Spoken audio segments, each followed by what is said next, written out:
আসসালামাইকুম। প্রতিদিনের মতো কাজ শুরু করলাম। পাকের ঘরের তেন সব কুড়া কাটা রেডি করলাম। ভাজি গরম কড়াইতে দিয়ে দিলাম পাতাকপি, দিয়ে দিলাম লবণ, দিয়ে ডেকে দিমু। না খুললে আবার লাড়াচাড়া করে দিব।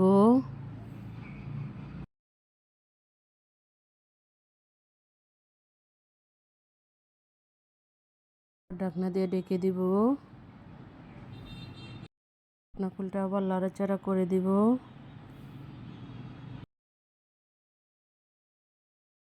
পাতাকপিটা ভাপ দেওয়া হয়ে গেছে, নামিয়ে নিব। ওইটা ভেজে নিব। কড়াইতে দিয়ে দিলাম তেল, দিয়ে দিলাম পেঁয়াজ,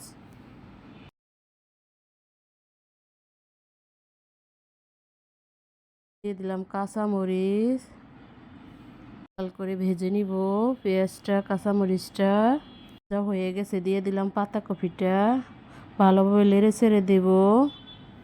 একটু হলুদের গুঁড়া দিয়ে ভালোভাবে নেড়ে ছেড়ে দেব।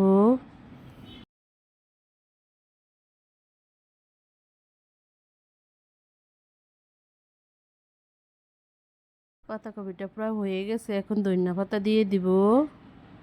দিয়ে ভালো করে একটু নেড়ে ছেড়ে দেব। নামিয়ে নিব। রুটি ভাজবো, তাওয়াতে দিয়ে দিলাম রুটি। তেল দিয়ে পরোটাটা ভেজে নিব। ভাজা হয়ে গেছে, এখন নামিয়ে নিব। সকালকার নাস্তা রেডি। ডিম পাতাকপি পরোটা। মাছ ভাজবো, কড়াইতে দিয়ে দিলাম তেল। এটা গরম হলে দিয়ে দিব মাছ। ইলিশ মাছ দিয়ে বেগুন দিয়ে রান্না করব। মাছটা ভেজে নিব। মাছটা উল্টে পাল্টে ভেজে নিব।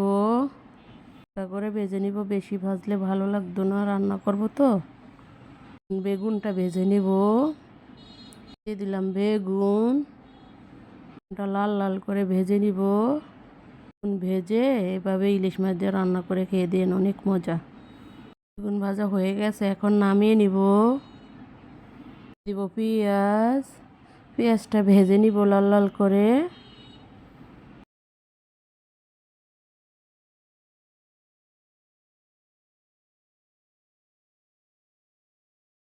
ভাজা হয়ে গেছে, দিয়ে দিলাম একটু পানি।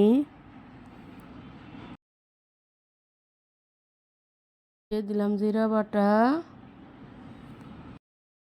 দিলাম লবণ, দিয়ে দিলাম হলুদের গুঁড়া, দিলাম মরিচের গুঁড়া, দিলাম কাঁচা মরিচ। এভাবে মশলাটা কষিয়ে নিব। মশলাকে বেশি মশলা দেওয়া যায় না, শুধু একটু জিরা বাটা দেওয়া যায়, রসুন বাটা দেওয়া যাবে না, তাইলে ইলিশ মাছের সেন্টটা চলে যায় আর মজা লাগে না। এইভাবে রান্না করে খেয়ে দেখবেন আপনারা। কষানো হয়ে গেছে, দিয়ে দিব পানি।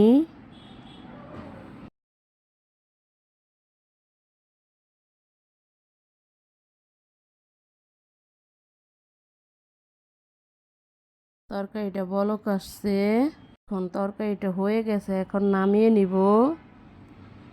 সবজি রান্না করব, কড়াইতে দিয়ে দিলাম তেল, দিয়ে দিলাম পেঁয়াজ। পেঁয়াজটা ভেজে নিলাম। দিলাম পানি,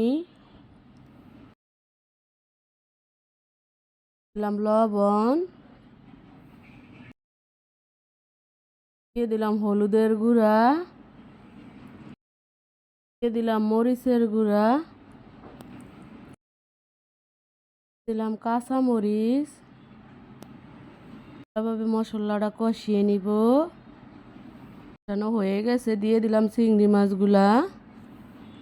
চিংড়ি মাছ দিয়ে কষানো হয়ে গেছে, দিয়ে দিলাম সবজিগুলা। ফুলকপি, সিম, আলু সব দিয়ে এভাবে রান্না করলে অনেক ভালো লাগে। এর সময় তো দিয়ে দিলাম একটু পানি। ভালোভাবে কষিয়ে নিব, দিয়ে রেখে দিব। উল্টে আবার নেড়ে ছেড়ে দিব। কষানো হয়ে গেছে, দিয়ে দিব পানি। ঢাকনা দিয়ে রেখে দিব। উল্টে আবার নাড়াচাড়া করে দিব।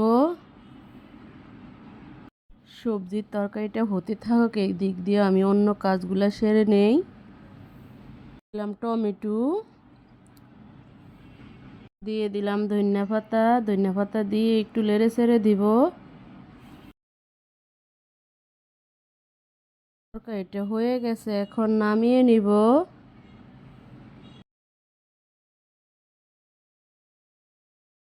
আজকের মতো এখানে শেষ, কালকে একটা নতুন ব্লগ নিয়ে আসবো। আসসালামু আলাইকুম।